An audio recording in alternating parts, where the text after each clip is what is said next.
भगवान श्री कृष्ण कहते हैं, ध्रुवलोक के पड़ोसी 7 लोकों को पावन करने की पश्चात गंगा का जल करोड़ों देवताओं के विमानों द्वारा अंतरिक्ष को ले जाया जाता है। तब यह चंद्रलोक को अल्पावित करता हुआ अंततः मेरु पर्वत पर स्थित ब्रह्मा के आवास तक पहुंच जाता है। हमें सदैव स्मरण रखना होगा कि गंगा नदी ब्रह्मांड के बाह्य आवरण से भी परे कारण समुद्र से निकली है। श्री भगवान वामन द्वारा बनाए गए छिद्र से निकलता हुआ कारण समुद्र का जल स्रावित होकर सर्वप्रथम ध्रुव लोक में पहुंचता है और फिर उसके नीचे के 7 ग्रहों में पहुंचता है। फिर उसे असंख्य स्वर्गीय विमानों के द्वारा चंद्रमा तक पहुंचाया जाता है और तब यह मेरु पर्वत की चोटी पर गिरता है, जिसे सुमेरु पर्वत कहते हैं। इस प्रकार गंगा का जल अंत में अधोलोकों तथा महिला यंत्रंगों में पहुंचता है, जहां से हिमालय श्रृंखलाओं में पहुंचता है, जहां से वह हरिद्वार पहुंचता है और फिर भारत के समूचे मैदानी भाग को पवित्र बनाता है। इस श्लोक में यह बताया गया है कि गंगा का जल ब्रह्मांड के ऊपर से विभिन्न लोकों तक किस प्रकार पहुंचता है। यही जल स्वर्गिक विमानों द्वारा ऋषि लोकों से अन्य लोकों तक पहुंचता है।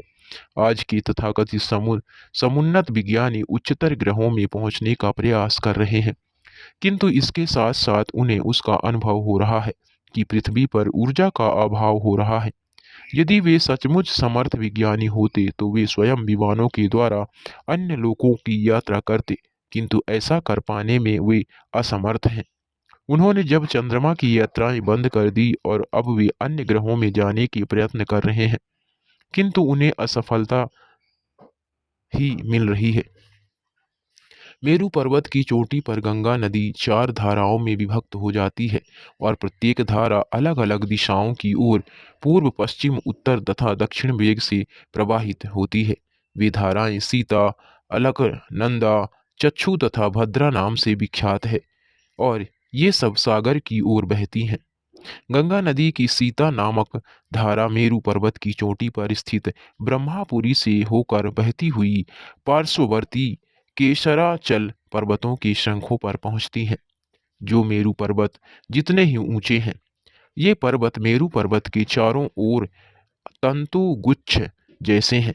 केसराचल पर्वतों से चलकर गंगा नदी गंधमादन पर्वत की चोटी पर गिरती है और वहां से भद्रा स्ववर्ष की भूमि में बहती है। अंत में यह पश्चिम में लवण सागर में पहुंच जाती है।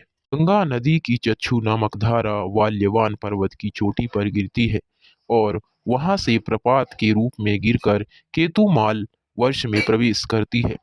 अविच्छिन्न रूप से केतुमाल वर्ष से बहकर गंगा नदी पश्चिम की ओर लवण सागर तक पहुंच जाती है। गंगा की भद्रा नामक धारा मेरु पर्वत की उत्तरी दिशा से होकर बहती है। इसका जल क्रमशः कुमुद, नील, श्वेत तथा श्रृंगवान पर्वतों की चोटियों पर गिरता है। फिर वह कुरु प्रदेश में से बहती हुई उत्तर में लवण सागर से मिल जाती है। इसी प्रकार अलकनंदा नामक गंगा की धारा ब्रह्मापुरी ब्रह्मा सदन की दक्षिण दिशा से होकर बहती है। विभिन्न प्रदेशों में पर्वतों की चोटियों के ऊपर से जाती हुई यह अत्यंत वेग से हेमकूट तथा हिमकूट पर्वतों की चोटियों पर गिरती है। इन पर्वतों की चोटियों को अप्लावित करती हुई गंगा भारतवर्ष नामक भूभाग में गिरती है और उसे अपने जल से आपूरित करती चलती है। तत्पश्चात यह दक्षिण दिशा में लवण सागर में मिल जाती है। जो व्यक्ति इस नदी में स्नान करने आते हैं वे भाग्यशाली हैं। उन्हें पग पग पर राजसूय तथा अश्वमेध जैसे महान यज्ञों के करने का फल प्राप्त करना दुष्कर नहीं है। अब भी जहाँ बंगाल की खाड़ी के लवण जल में गंगा नदी मिलती है, वह स्थान गंगा सागर कहलाता है। जनवरी फरवरी मास में मकर संक्रांति के अवसर पर आज भी यहाँ हजारों लोग मुक्ति प्राप्त करने की अभिलाषा से स्नान करने आते हैं और वास्तव में उनको मुक्ति प्राप्त होती है, जिसकी पुष्टि यहाँ की गई है। जो लोग किसी भी समय गंगा स्नान करते हैं उन्हें अश्वमेध तथा राजसूय जैसे महान यज्ञों का फल प्राप्त होना कठिन नहीं होता। आज भी भारत के अधिकांश लोग गंगा में स्नान करने के इच्छुक होते हैं और ऐसे अनेक स्थान हैं जहां वे स्नान कर सकते हैं। प्रयाग, इलाहाबाद में प्रतिवर्ष जनवरी मास में गंगा तथा यमुना नदी के संगम पर स्नान करने के लिए लाखों लोग एकत्र होते हैं। इसके पश्चात वे बंगाल की खाड़ी तथा गंगा के संगम में स्नान करते हैं। भारत के लोगों के लिए यह विशेष सुविधा है कि वे अनेक तीर्थ स्थानों पर गंगा स्नान कर सकते हैं। मेरू पर्वत की चोटी से अन्य अनेक छोटी तथा बड़ी नदियां निकलती हैं।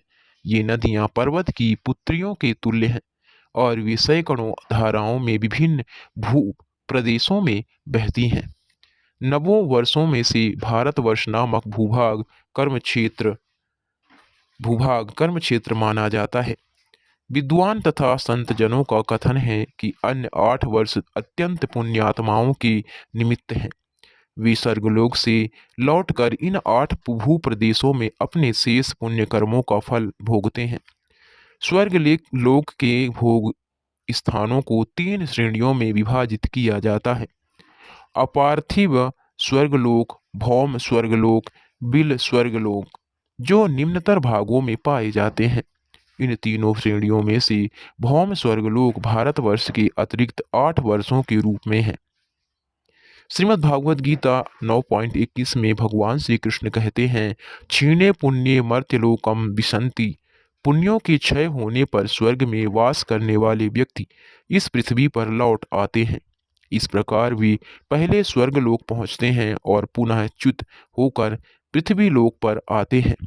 यह क्रिया ब्रह्मांड भ्रमण अर्थात ब्रह्मांड भर में ऊपर नीचे भ्रमण करना कहलाती है।